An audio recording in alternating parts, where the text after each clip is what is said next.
Hi, welcome to a instructional video of how to use a Generation 5 drilling jig for the LED Puck from Planet Lighting. What you'll see is the kit that will be included is your drill jig with clamp attachment.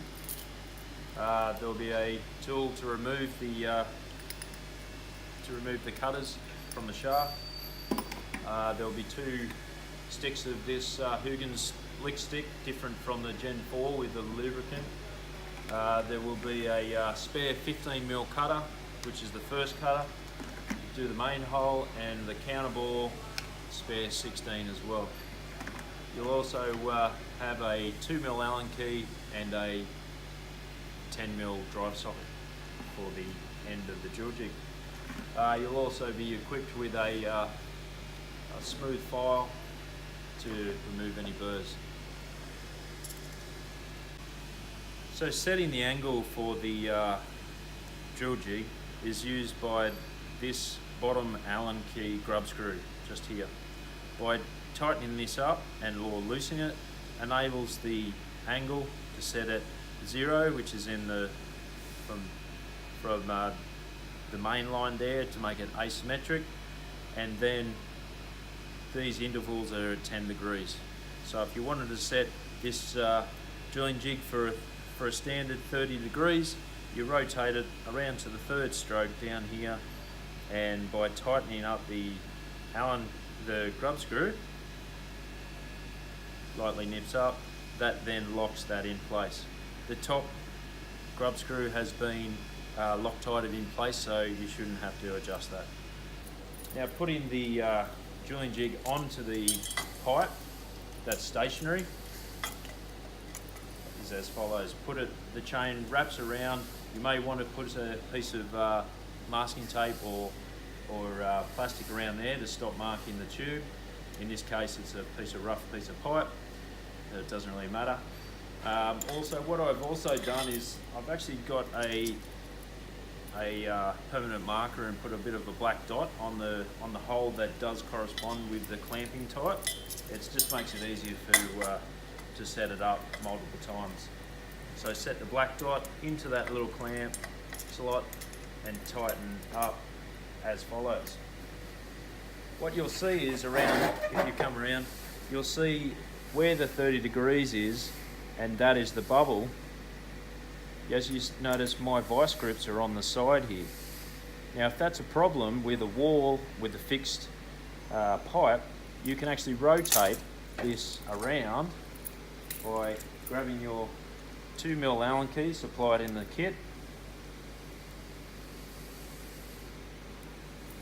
putting it into the grub screw, rotating it back 30 degrees, and tightening up the grub screw, and then rotating the drill jig around the opposite side, and then attaching it with the black dot on the other side, and tightening and bringing the bubble into the center of the sight glass as shown. So with the Planet Lighting drill jig, most important that you use a cordless drill, not an impact drill or a corded drill.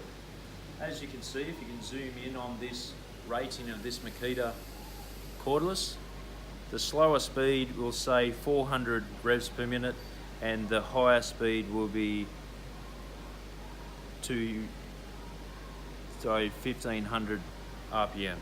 Now, we want to make sure that we're rotating on we've got the drill set to the 400 RPM. It's for the cutter specifications as well as our drilling operations. Do not use an impact driver drill or a corded drill. Make sure that you have set your drill to the drilling, not the impact or the hammer drill. Now, make sure that also that when you get your battery drill, make sure it's got full charge. We like to use a decent sized battery, 6 amp hour, to make sure we've got that power when we need it. Alrighty, let's drill a hole. Now, before you start drilling with your drill jig, you make sure that your got suitable eye protection.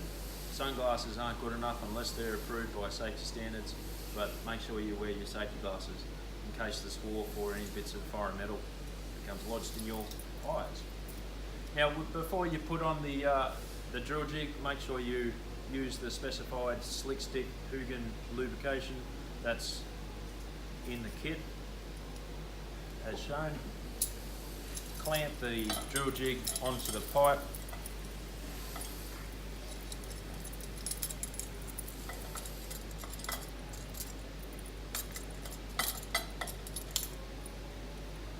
Making sure that the bubble is on the 30 degrees. Now, making sure it's on the slowest setting.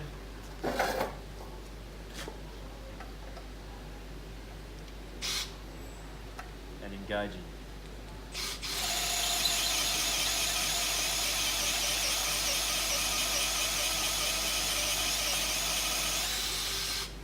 Now that's the 15mm cutter done. Now you'll pause for about 2 or 3 seconds as the shaft moves in, and it will do the counterbore, the 16mm counterbore. Just there, the counterbore has been done. Now, as you can see, it did take a little 1 or 2 seconds to actually start to pull out. If that occurs, you need to just lightly offset the drill at about 1 or 2 degrees, and the shaft will then come out. That does happen sometimes, it's just the way that it's been designed. Okay, we've just drilled a hole, and what I want to do is make sure that when you remove it, you actually then remove the slug inside, and that's the slug that had just previously drilled. Make sure that that is removed each time, and make sure you get your pair of pliers and remove any swarf inside the cutter. So our drilled hole, which is this one just here, grab the file that's in the kit and give it a light file to remove the burrs. Grab a puck and insert as shows.